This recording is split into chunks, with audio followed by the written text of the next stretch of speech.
ayuda, con la colaboración y que el Señor os siga bendiciendo. Y yo agradezco particularmente al pastor David y a Rubén por darme esta ocasión, y es una de la mejor ocasión que tengo, más que en la escuela, porque estar aquí delante del pueblo de Dios y hablar de la palabra de Dios es una tremenda bendición, y que el Señor os siga bendiciendo. Y me atrevo a decir una cosa: creemos que pronto nuestro Señor Jesús regresará, y si es así, no hay duda de que estamos en los postreros días.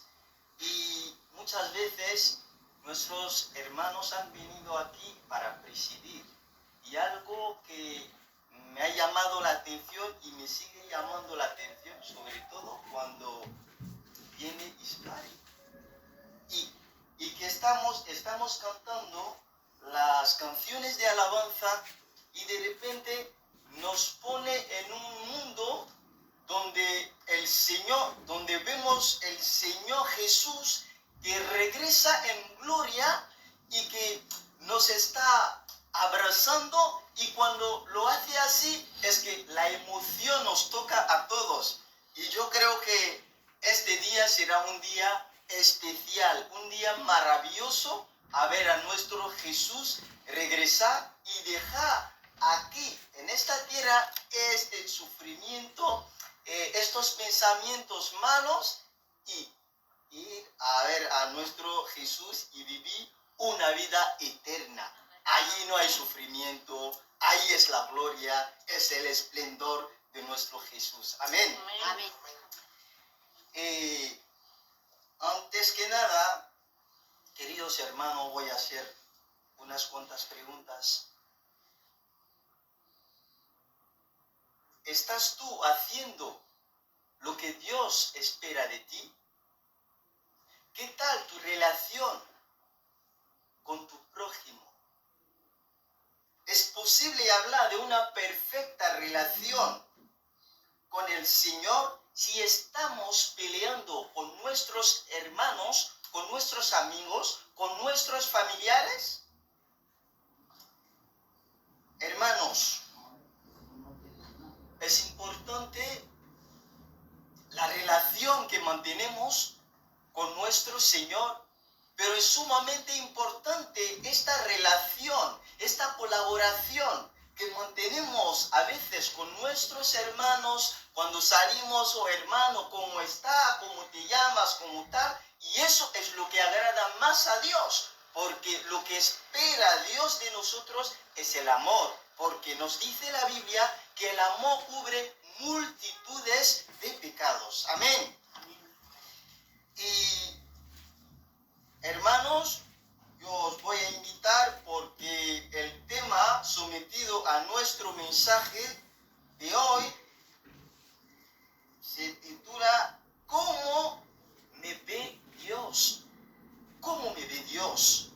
Ahora os invito a abrir vuestra Biblia y vamos a leer los pasajes de la primera carta a los Corintios, capítulo 2, versículo 1 a 5 y de 13 a 14.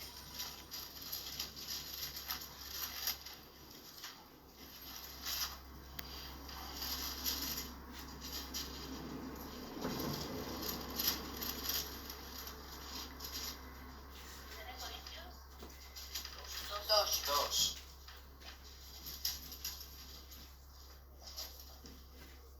Tenemos la palabra de Dios.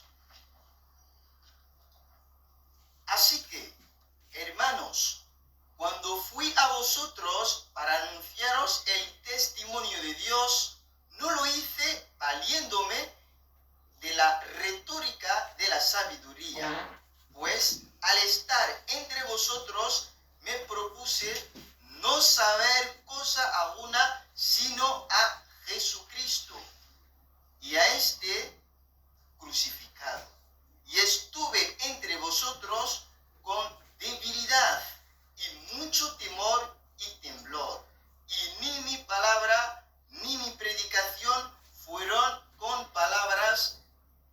persuasivas de sabiduría humana, sino de demostración del Espíritu y de poder, para que vuestra fe no esté fundada en la sabiduría humana, sino en el poder de Dios. Y seguimos en el versículo 13. De estas cosas hablamos, pero no con palabras enseñadas por la sabiduría humana, sino con las que enseña el Espíritu, explicando las cosas espirituales en términos espirituales. Pero el ser humano natural no percibe las cosas que son del Espíritu de Dios, pero porque para él son locura y no las puede entender porque se han de discernir espiritualmente. Amén. Amén. ¿Y quién es el apóstol Pablo? El autor de nuestro libro, del libro de Primera Carta a Corintios, es el apóstol Pablo. Pablo era un fariseo que antes de su creencia en Jesús perseguía violentamente a los seguidores de Cristo, pero un día este se encuentra con Jesús cara a cara, como vosotros y yo, y ya llega a conocer quién es verdaderamente este Jesús. Y en los días siguientes, en el lugar de perseguir a los que siguen a Cristo, él ya se detuvo de su camino y ya empieza a ser seguidores también de Jesucristo. Y se cuenta que este Pablo se convertirá en más ardiente propagandista del cristianismo, viajando como misionero por Grecia, por Asia, por Palestina, Siria, etc.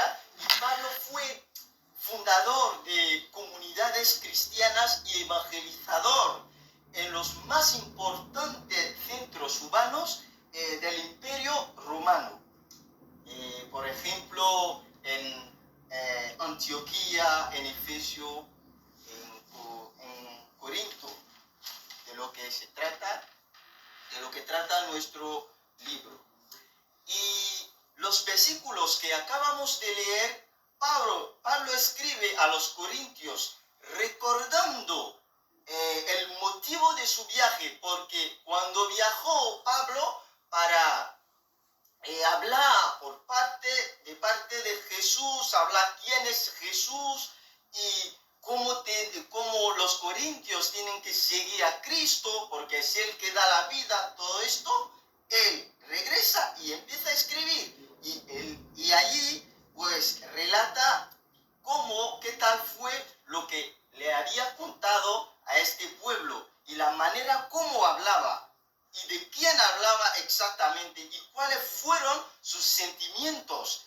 Y aquí en el versículo 3, por ejemplo, nos dice: y estuve entre vosotros con debilidad y mucho temor y temblor.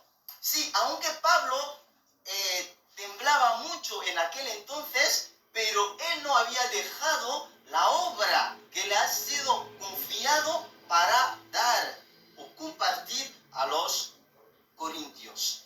Y seguimos, él les hace saber en el versículo 4, también en el versículo 4, él dice así: y ni mi palabra ni mi predicación fueron con palabras persuasivas de sabiduría humana, sino con demostración del Espíritu y de poder. Y aquí vemos que Pablo está hablando de la demostración del poder, del poder del Espíritu Santo. Y a día de hoy se ve a muchos hombres de Dios, se ve a muchos cristianos que en vez de demostrar el poder de Dios, la demostración del poder de Dios primero, que es, pues no es venir solamente para orar, para que alguien, la gente se eche de la ceja a la meca o grite así, no, pero nuestro carácter, nuestro comportamiento, cuando refleja a lo que nos pide Jesús, es la demostración también del Espíritu Santo, porque cuando vive el Espíritu Santo en nosotros, este Espíritu que mora en nosotros nos transforma, nos lleva a hacer lo que Jesús nos recomienda hacer.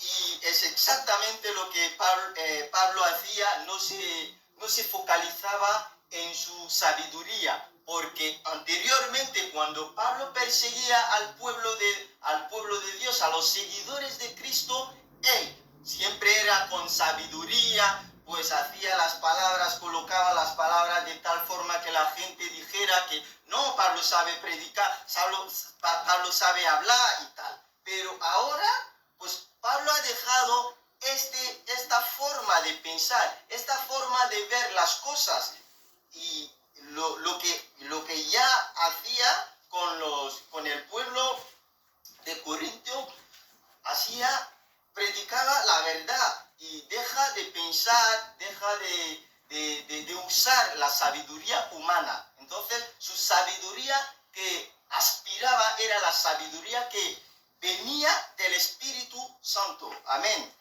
Y es lo que Pablo quiere compartir con nosotros. Para Pablo, que nosotros, pueblo de Dios, que nosotros, cristianos, no lleguemos a andar a escoger la sabiduría humana, pero a confiarnos plenamente en Jesús, porque en Jesús hay la vida. En Jesús vale la pena escoger su sabiduría, porque su sabiduría nos permite escudriñar la palabra, y su sabiduría nos permite entendernos entre hermanos, y ya nos apartamos de las cosas de guerras y conflictos. Y Pablo nos está diciendo, aquí es lo que estoy diciendo, Pablo nos está diciendo que la sabiduría humana no salva, que Dios no busca la sabiduría que está fundada en el ser humano, porque para Dios la sabiduría humana es como tontería. Lo que nosotros llamamos sabiduría, yo soy sabio humanamente, para Dios eso es como nada. Entonces Dios quiere que nos confiemos plenamente en Él. Y en el capítulo 14, aquí Pablo nos dice: pero el ser humano natural no percibe las cosas que son del Espíritu de Dios, porque para él son locura, y no les puede entender, porque se han de discernir espiritualmente. ¿Y quién es el hombre natural? ¿A quién se puede llamar hombre natural? La persona que se deja fluir por las pasiones, por los deseos, los apetitos y los sentidos de la carne, en lugar de escuchar la inspiración del Espíritu Santo, es aquel hombre que se le puede llamar un hombre carnal, un hombre natural.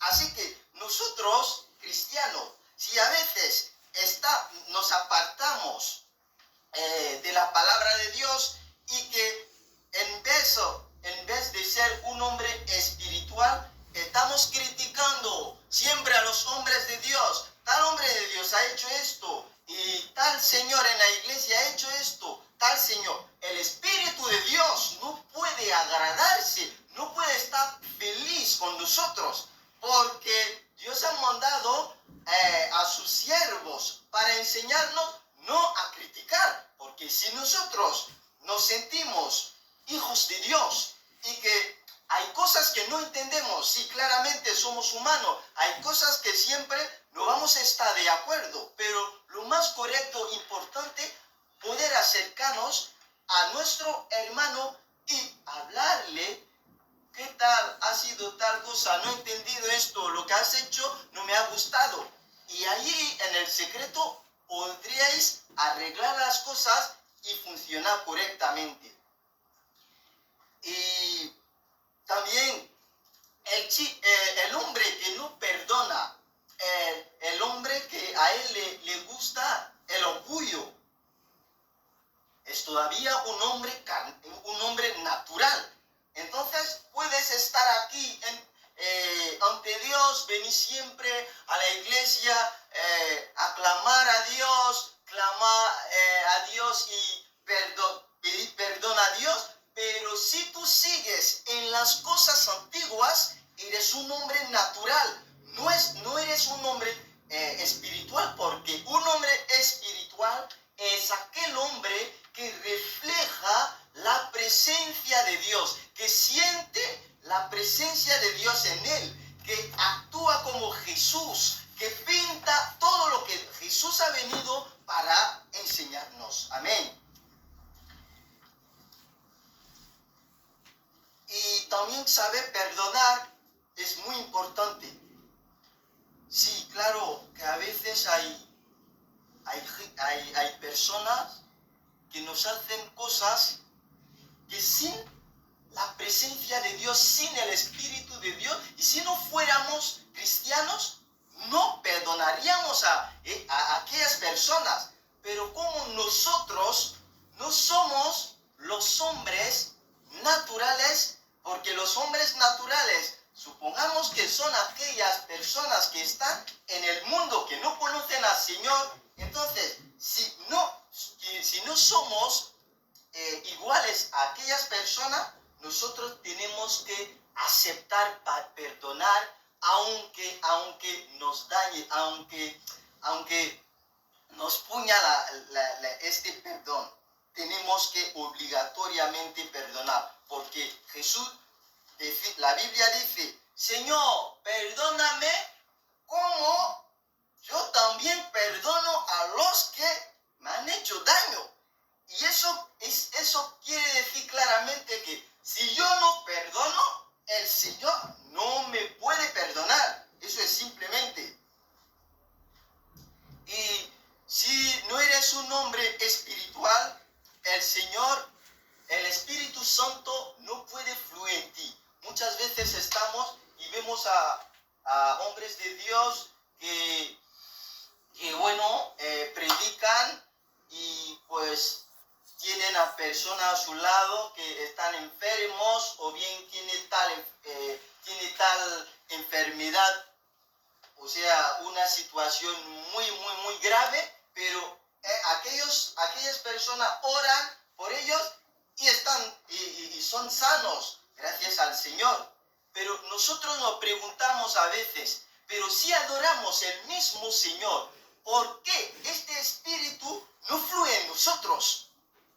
Depende también de nuestra manera, la manera como nos comportamos, la manera como nos portamos ante Jesús, porque si no mantenemos una relación perfecta y en vez de pedir perdón a Dios, en vez de cambiar nuestra forma de vivir, preferimos hacer cosas que no agradan a Dios, como criticar, como el orgullo y tal, no somos humildes.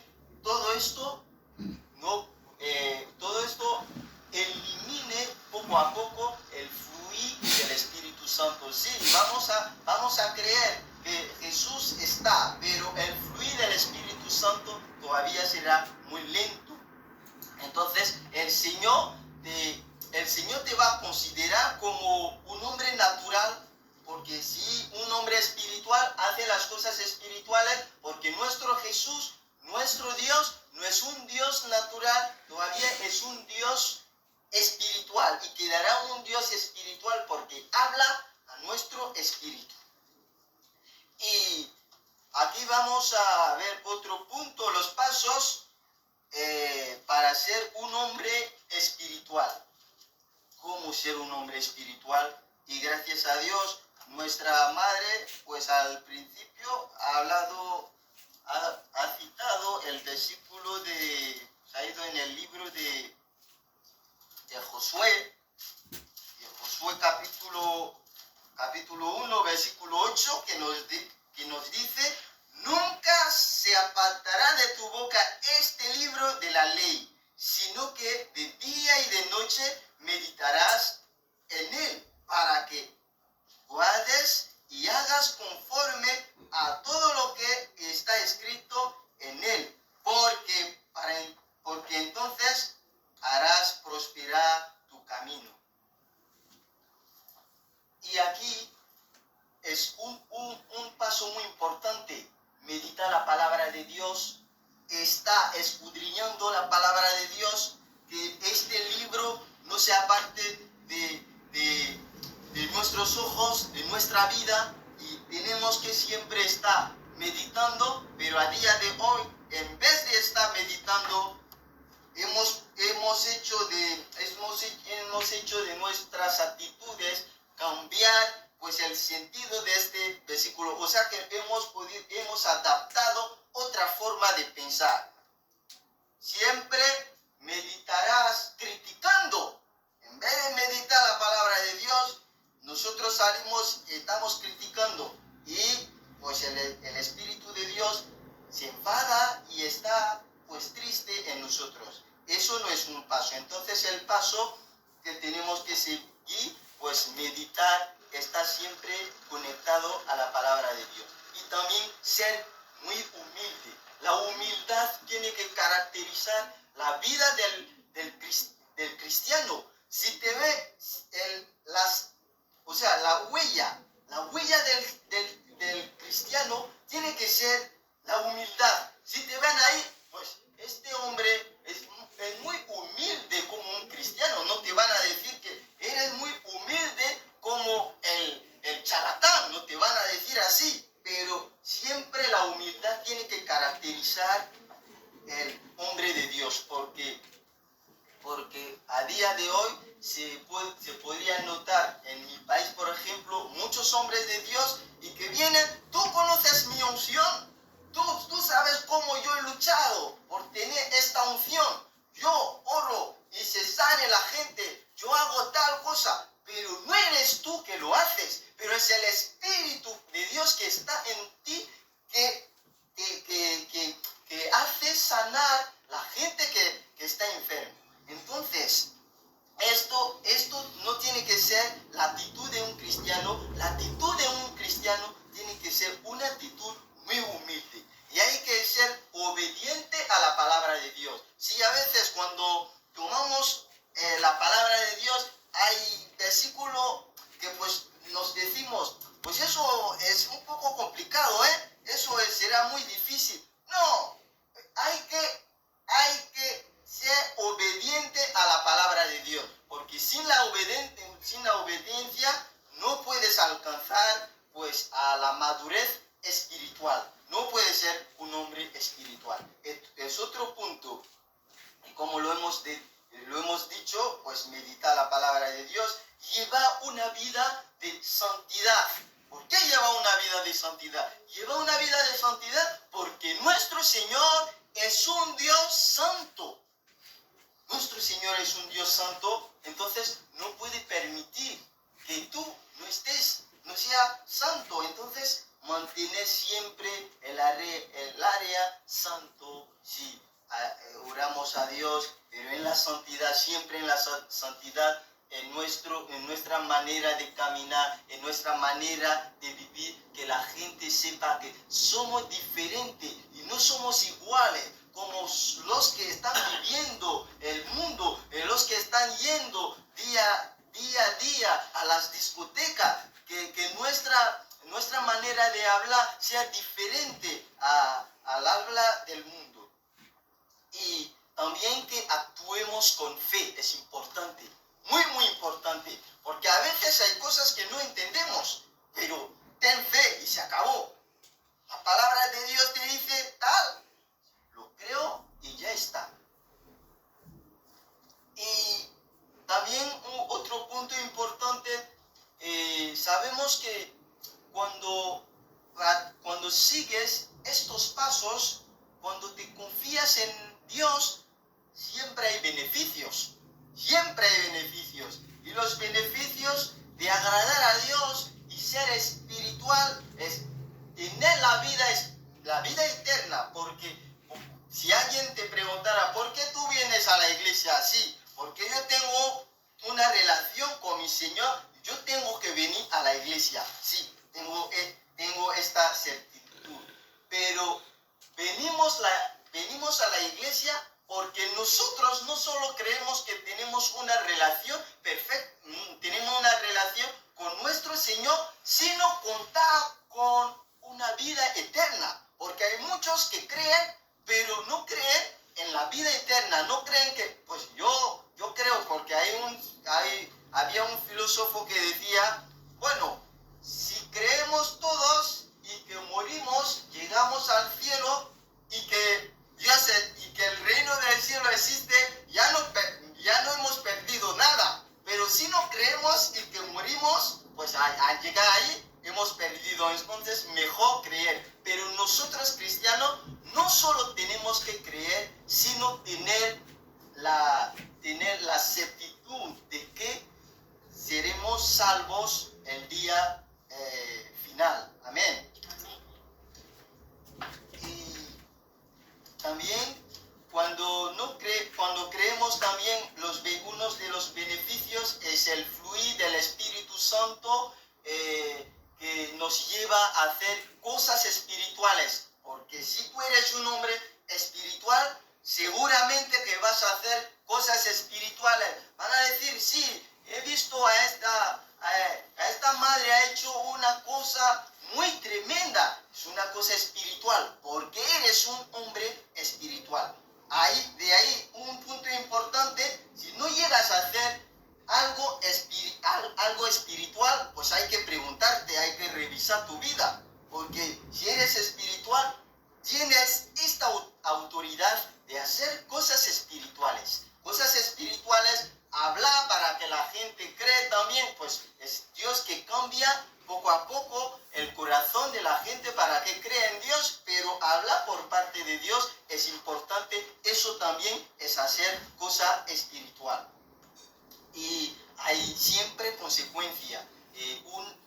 La consecuencia es la muerte.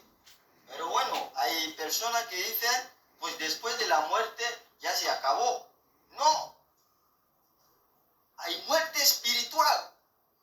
Nosotros cristianos no tememos a la muerte física, pero tememos a la muerte espiritual. ¿Y cómo tememos a la muerte espiritual? Por lo que nos confiamos plenamente en Dios, en nuestro Señor, porque Él nos ha asegurado que nadie podrá nos rescatar de su mano. Y en el día postrero, Él nos dará vida eterna y no permitirá nunca que iremos en el infierno. Amén.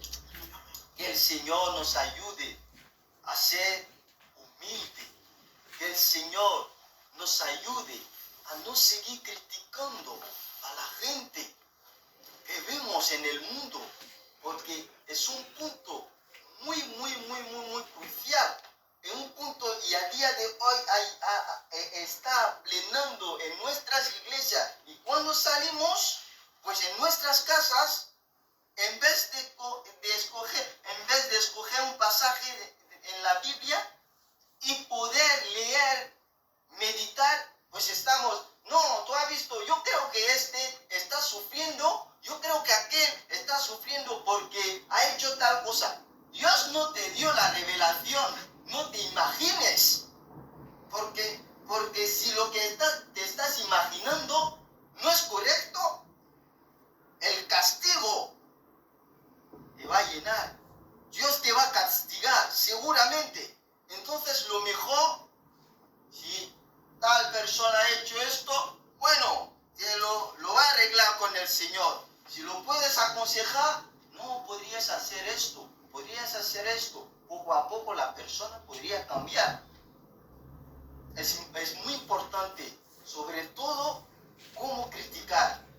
Dios no quiere esto. Por eso el libro de Salmos, Salmos capítulo 1, nos dice: dichoso el hombre que no sigue el consejo de los malvados, ni recorre el camino de los pecadores, ni se sienta a conversar con blasfemos. Muy importante, muy importante. Alguien que está criticando, si es importante, nos alejamos o que le digamos que cambiemos de tema. Es muy simple para no romper la relación con nuestro Señor. Muy importante. Y que el Señor nos siga dando esta palabra de verdad, nos siga animando cada día a tomar en serio su palabra, a abrazar su palabra, a seguir caminando en verdad, porque pronto Cristo regresa. Y estamos viendo las guerras en los diferentes países.